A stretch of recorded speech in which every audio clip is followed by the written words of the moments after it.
Bismillahirrahmanirrahim. Assalamualaikum warahmatullahi wabarakatuh.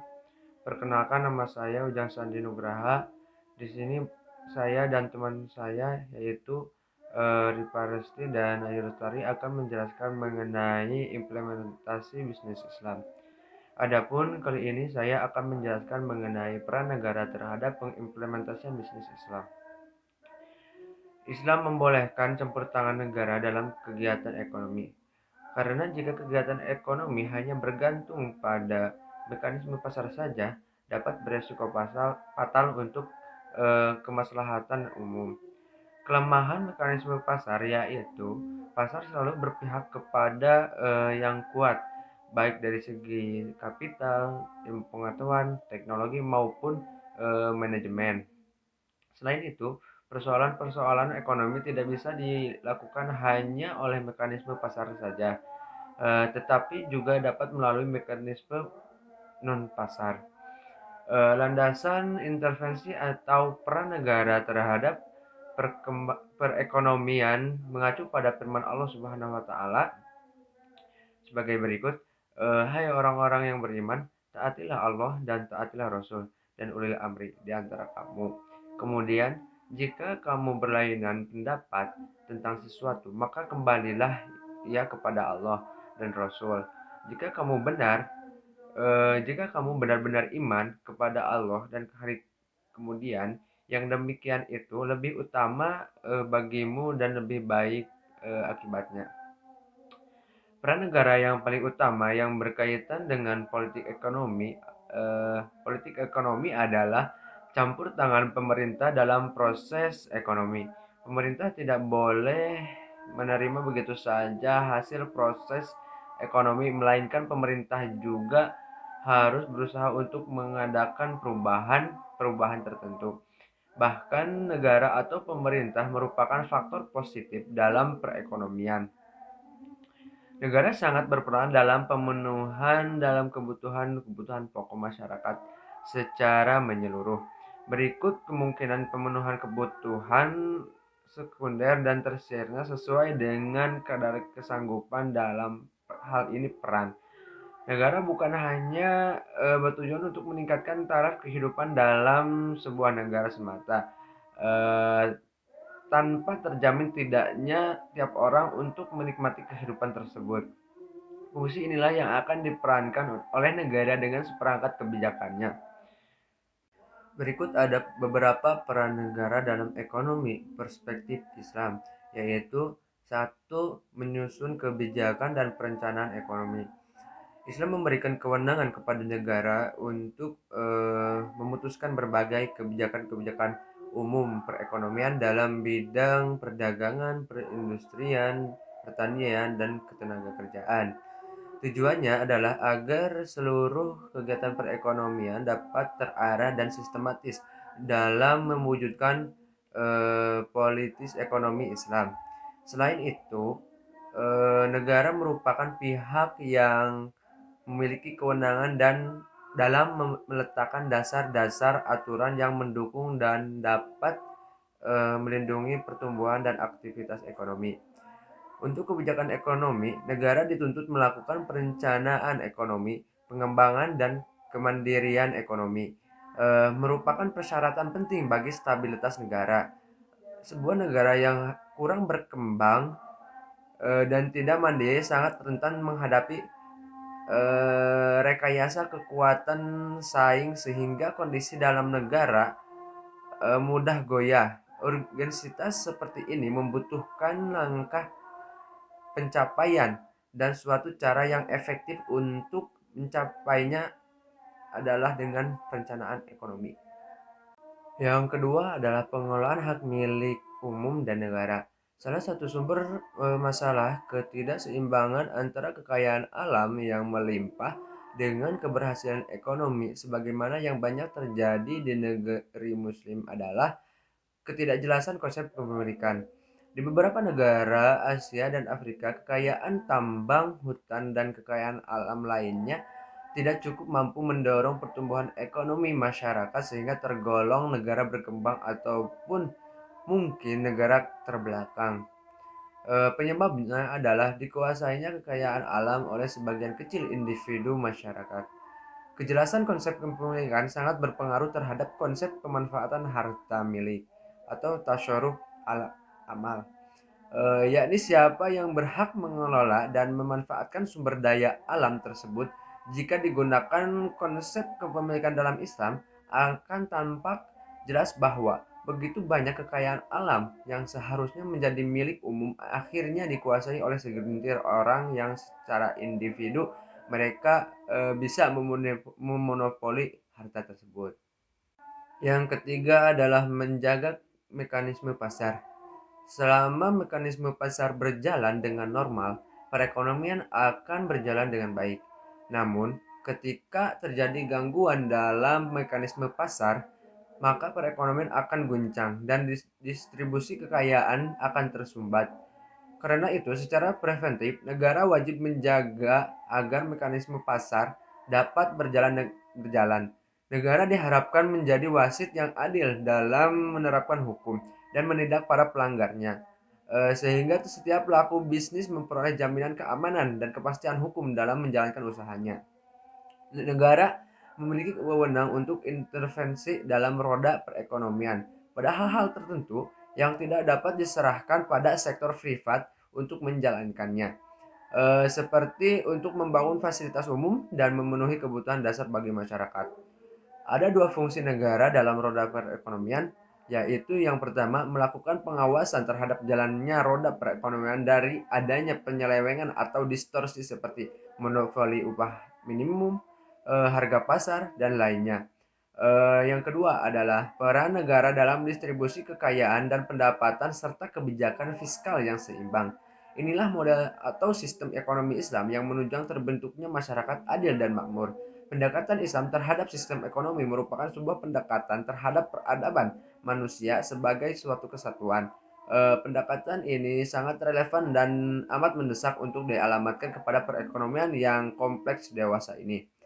Mungkin sekian dari saya. Mohon maaf bila terdapat kesalahan. Wassalamualaikum warahmatullahi wabarakatuh. Bismillahirrahmanirrahim. Saya Ayu Lestari Syabanah, NPM 191002054. Sebagai pemateri yang kedua akan menjelaskan mengenai institusi Hizbah. Secara etimologis, Hizbah berarti melakukan suatu tugas dengan penuh perhitungan.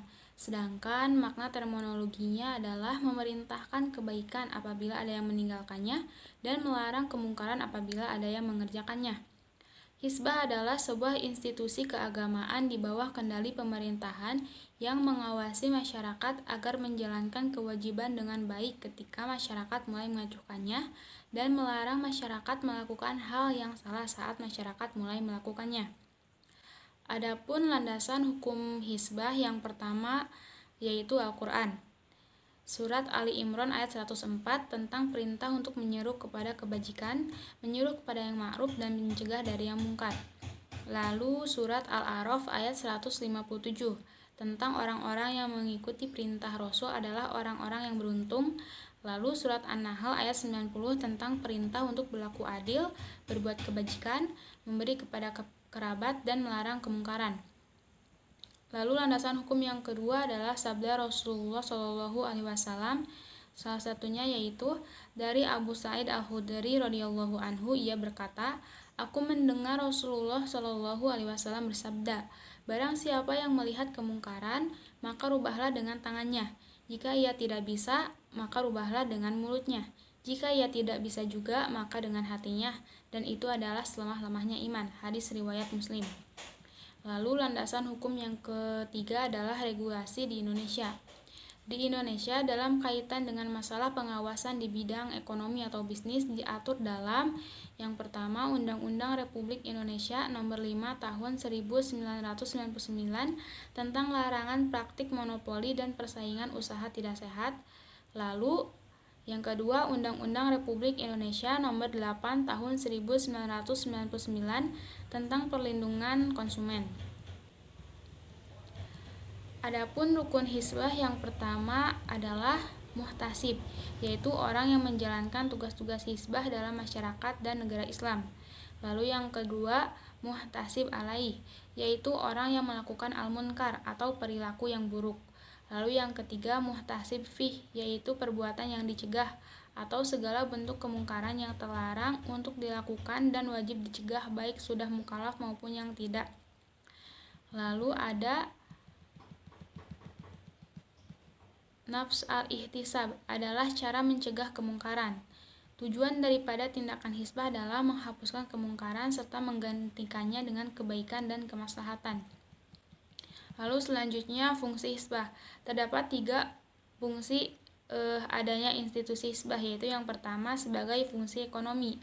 Hisbah adalah sebuah institusi ekonomi yang berfungsi melakukan pengawasan terhadap kegiatan ekonomi di pasar, seperti mengawasi harga, takaran dan pertimbangan, praktek jual beli terlarang, dan lain-lain. Lalu yang kedua, fungsi sosial. Fungsi institusi al-hisbah adalah mewujudkan keadilan sosial dan keadilan distribusi dalam masyarakat.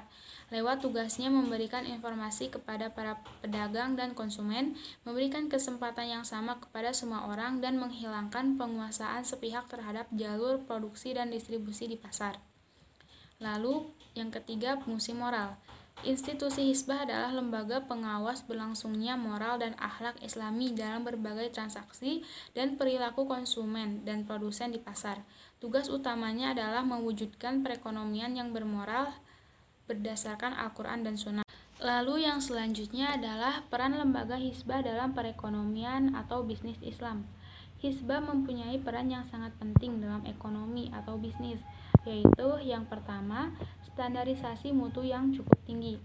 Ketika ada hisbah, maka masyarakat pedagang harus menyediakan barang terbaiknya, karena hisbah juga mengatur tentang mutu barang yang ada di masyarakat. Lalu yang kedua, regulasi perdagangan lebih teratur. Karena hisbah mempunyai pengawas yang siap mengawasi setiap kezaliman dalam perdagangan, maka masyarakat akan cenderung hati-hati dalam berdagang. Yang ketiga, terhindarnya ekonomi biaya tinggi. Dengan regulasi yang teratur akan menyebabkan biaya yang tercipta rendah karena tidak ada uang pungutan liar sana-sini yang biasa dipungut oleh pihak birokrat ataupun orang-orang yang ingin mengambil keuntungan di atas penderitaan orang lain. Yang keempat, harga yang terbentuk di masyarakat tidak akan menzalimi masyarakat.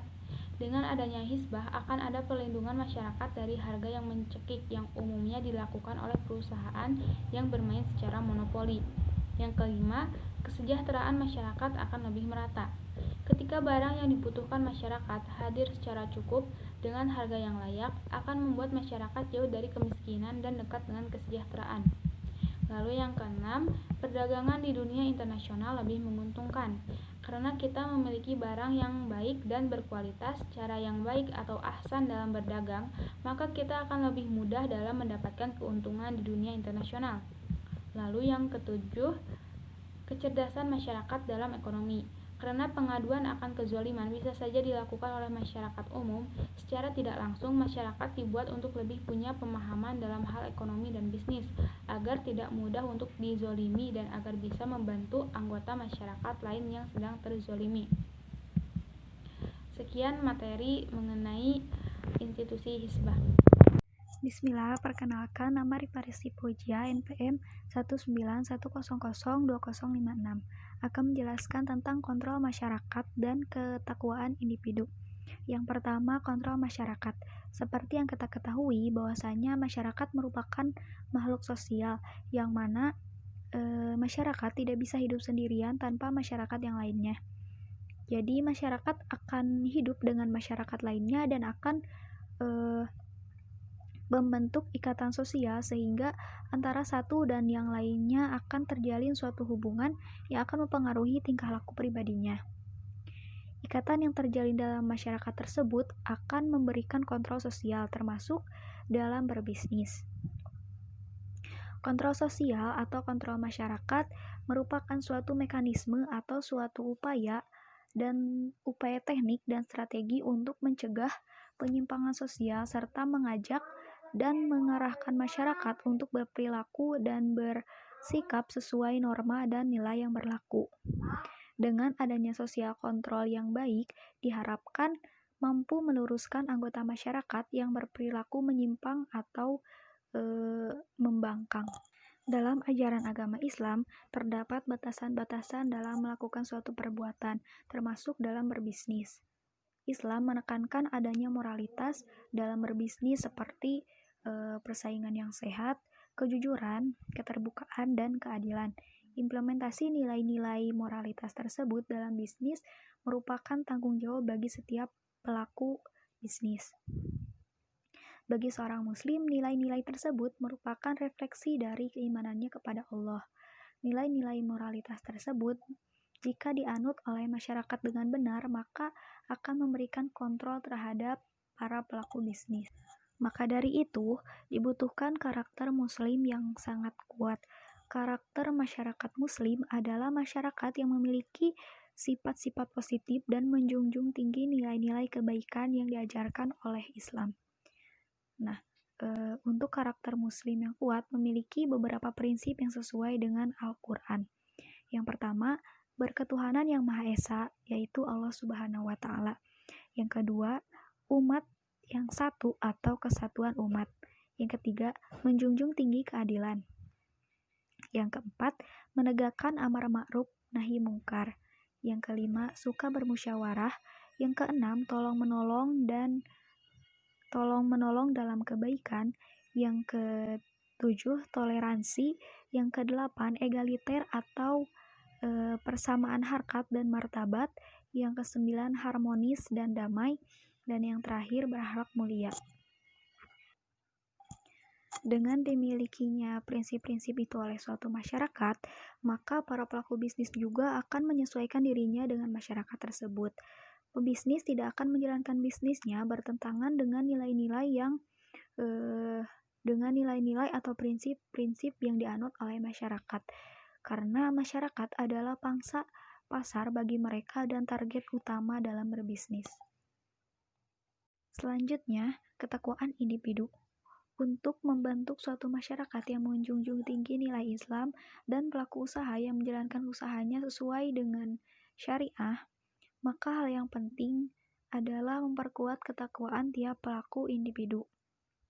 Bagaimana seorang individu menjalankan suatu bisnis merupakan cerminan dari ketakwaannya kepada Allah Subhanahu wa Ta'ala. Karena individu yang bertakwa akan sangat berusaha untuk menjalankan usahanya sesuai dengan aturannya dan menjauhi apa yang menjadi larangannya.